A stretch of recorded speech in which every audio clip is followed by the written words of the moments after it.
अगर कोई सांप किसी इंसान को काट ले तो सांप का जहर इंसान के शरीर में ऐसा क्या करता है कि उसकी मौत हो जाती है। तो चलिए जानते हैं कि किसी सांप के काटने से इंसान की मृत्यु क्यों हो जाती है। सबसे पहले यह जानना जरूरी है कि सांप आखिर जहर उगलता कैसे है। बरसों पहले सांप अपने जबड़े के पिछले हिस्से के दांतों से जहर छोड़ते थे। सांप के शरीर में जहां जहर स्टोर होता है वह थैलीनुमा अंग उसकी आंखों के ठीक पीछे होता है। ऐसे में जहर को दांतों के जरिए बाहर निकालने में पिछले दांत ज्यादा उपयुक्त थे क्योंकि वे इस थैली के पास थे।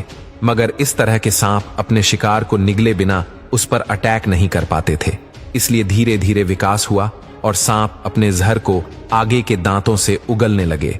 इस तरह वे सीधे आगे के दांतों से ही शिकार को काटकर उसे खत्म कर सकते हैं। अब जानते हैं कि सांप का जहर इंसानों के शरीर पर किन किन तरीकों से असर करता है। बता दें कि सांप का जहर कुल 6 अलग अलग तरीकों से शरीर पर प्रभाव डालता है। Number 6, neurotoxic venom. यह जहर इंसान के नर्वस सिस्टम और दिमाग को बुरी तरह से डैमेज कर देता है।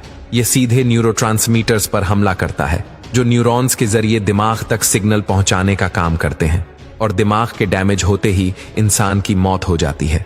Number 5, haemotoxic venom. यह जहर शरीर में ब्लड क्लॉटिंग को रोक देता है जिससे खून पतला होने लगता है और इंटरनल ब्लीडिंग शुरू हो जाती है। घाव भी नहीं भरते और ऐसी अवस्था में इंसान की मौत लगभग तय मानी जाती है। Number 4, cytotoxic venom. यह शरीर की कोशिकाओं पर हमला करता है।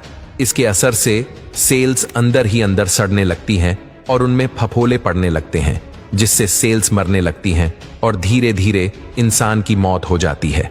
Number 3, myotoxic venom. यह मांसपेशियों पर हमला करता है जिससे शरीर लकवाग्रस्त हो जाता है और कई बार इस कारण मृत्यु हो जाती है। Number 2, coagulotoxic venom.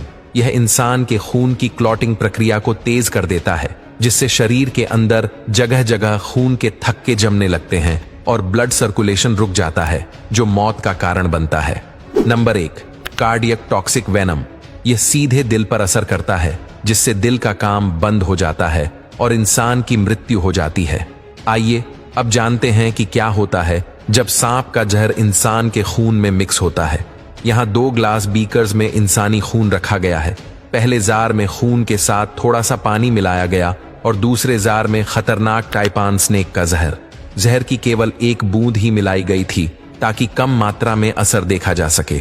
5 सेकंड बाद जब खून को देखा गया तो पहले जार में खून अभी भी लिक्विड था, लेकिन दूसरे जार में रखा खून जेली की तरह जम चुका था और सॉलिड बन गया था। यह सच में बेहद डरावना था।